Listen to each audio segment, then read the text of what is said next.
There's rich history here in Fort Stockton and in Fort Stockton ISD.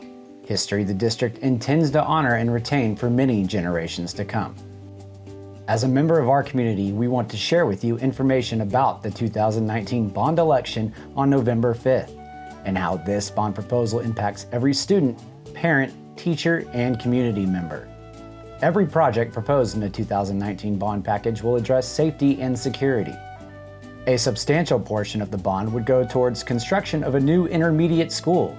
The new facility is planned for 750 students and would be constructed on the old Comanche Elementary site. The new school would increase capacity in the grades where the district has no additional capacity and lowers the student-to-teacher ratio. The new school would respond to current teaching methods and would provide a modern, technology-ready environment. With the new intermediate school, the existing intermediate would be repurposed for centralized support services. These functions include a testing center, school records, migrant support services, alternative education classrooms, and a daycare facility.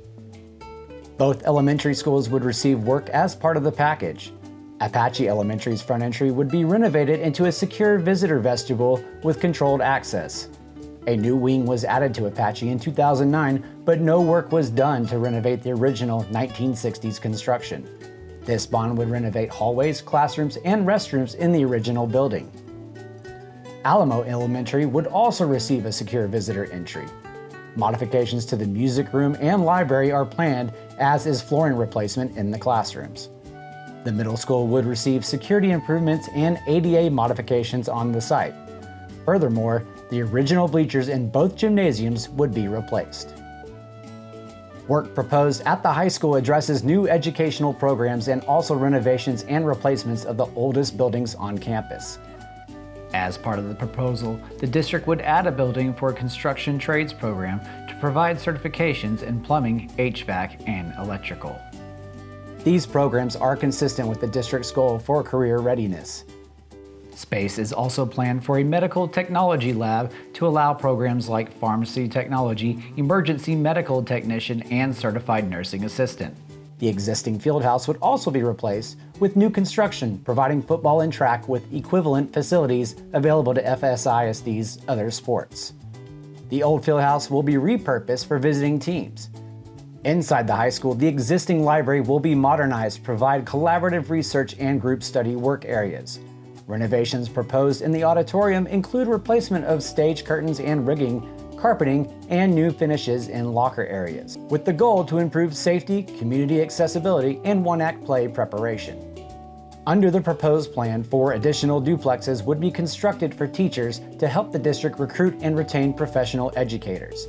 The district also intends to replace its technology center with a larger, modern facility with enough space to house all its instructional technology staff. A new building would be constructed west of the existing intermediate school as the centralized location for all the district's data and communications infrastructure. The breakdown on the use of the bond proceeds is shown here and will be in one proposition on the ballot. If approved, the new intermediate school is intended to be complete for the school year beginning in the fall of 2023, with work for the other elementary schools beginning phased around school operations. Work at the high school would begin in late 2020 and be phased as well. So how does a school bond work to fund the projects? A school bond is similar to a home mortgage. It is a contract to repay borrowed money over time with a fixed tax-exempt interest rate.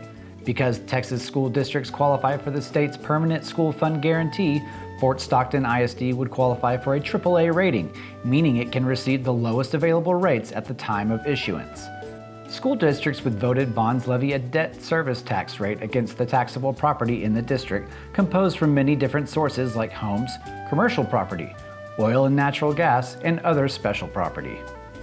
For example, residential property accounts for about 8% of the values taxed in Fort Stockton.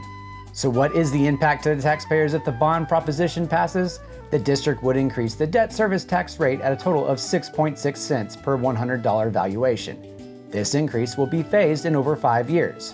The example below shows the impact of the bond for a $100,000 home, $49.50 per year or $4.13 per month. An informational brochure with a tax impact chart as well as an online calculator is available on the district's website. Citizens 65 years of age and older who have filed the over 65 homestead exemption are not impacted by the bond proposal. Their taxes are frozen at the dollar amount set during the year they turn 65 unless they do an addition like a pool or bedroom. Remember, Election Day is November 5th. Early voting begins Monday, October 21st and runs through November 1st. Let your voice be heard. Go vote.